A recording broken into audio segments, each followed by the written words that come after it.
If you're complicit with the way it's always been, then well, you're racist too in one way or another, and that's a real problem. Richard Betts became a master sommelier 17 years ago, earning the most coveted title in the American wine industry. But today, Betts says he's giving up his title, renouncing his membership in the Court of Master Sommeliers, the elite nonprofit that controls who gets into the group and who does not. If they're influential in ways that are inconsistent with, my moral compass, then I can't be a part of it. Betts is a former board member on the court, a group he says has kept people of color away from leadership. Wine doesn't get better by being exclusive. Wine gets better by being inclusive. Acclaimed wine professional Tahira Habibi recently went public about her own trauma with the Court of Master Sommeliers. There are 4 instructors, and one of them says, they're kind of laying out rules, and one of them says that in order to speak, you need to call her master.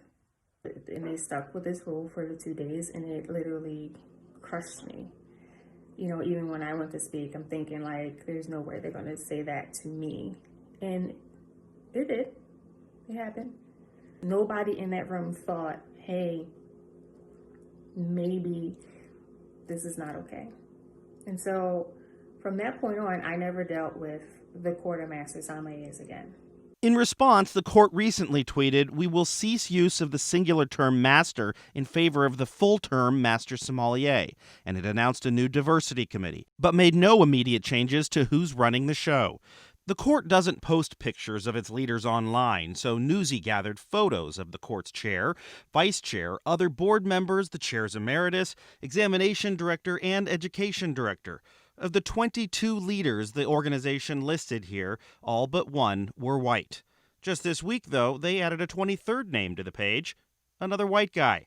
And if you click over to the About Us section of the court's website, where the court highlights all master sommeliers, well, the only picture you'll find here has, once again, a whole lot of white in it. It's a big problem, huge problem. Why don't they take the diversity committee and put them on the board? Just add them to the board. Right now the diversity committee is going to make a recommendation to the board, but is the board going to hear it? Just how many people of color are master sommeliers? We asked the court, but they did not respond. But after Betts renounced his membership, others followed. Brian McClintock, a star of the Somm films, and Nate Reddy resigned next. And more tell Newsy that they're considering doing the same. It's just the latest scandal for the organization following a Newsy investigation last fall where multiple master sommeliers spoke out, criticizing leadership for a lack of transparency in how they handled a cheating scandal, while also threatening to suspend the membership of anyone who spoke out with even an utterance of criticism of the court. I took this as, be quiet, don't question our authority, or we'll kick you out.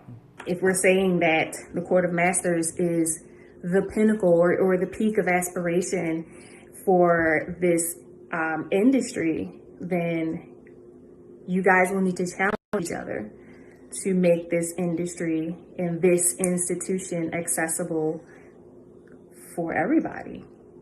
Enough. Enough. Mark Greenblatt, Newsy, outside Washington, D.C.